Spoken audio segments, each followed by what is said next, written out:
Abdullah, it's time for Quran. Okay, coming. Quickly. Okay, I have Quran class to do. I'm going. Okay. So, you also stop fighting with your siblings and join me in the lesson.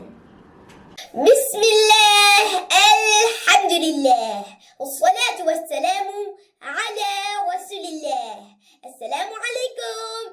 Read Al-Quran the easy way.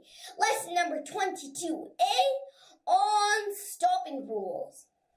So when you recite the Quran, you need to stop while reading. You need to take a breath or a break. And when we stop, we need to follow these stopping rules. So we have 3 points to cover on this topic. The first one is stop signs, which we have already covered. The second one is rules of stopping.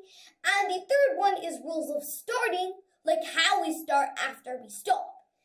And in this lesson, inshallah, we are going to talk about the rules of stopping. So, when you stop, you break your voice and take a breath. If you stop in the middle of a verse, then make sure that you do not change the meaning. So, rules of stopping depend on the last letter sign and the harakah on it. So, we have learned many signs like e, u,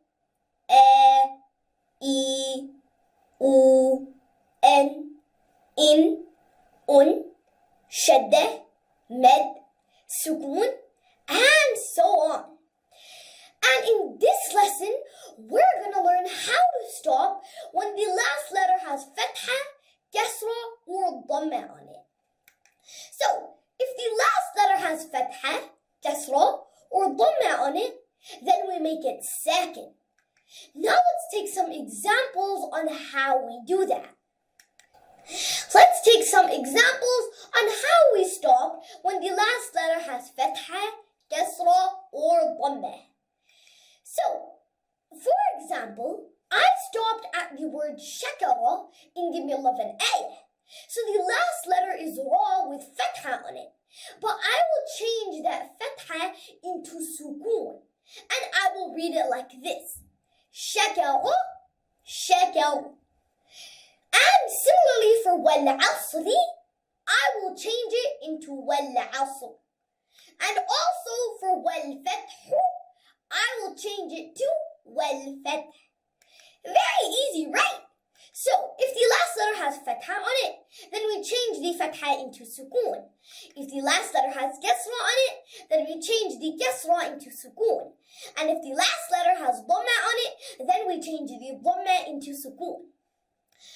Alhamdulillah, we have finished how to stop when the last letter has fatha, kasra, or dhamma. Next lesson, I'm going to tell you how we stop when the last letter has standing fatha, standing kasra, and inverted dhamma. So stay tuned. May Allah help us to recite, understand, implement, and propagate this Quran. Wassalamu alaikum wa rahmatullahi wa barakatuhu.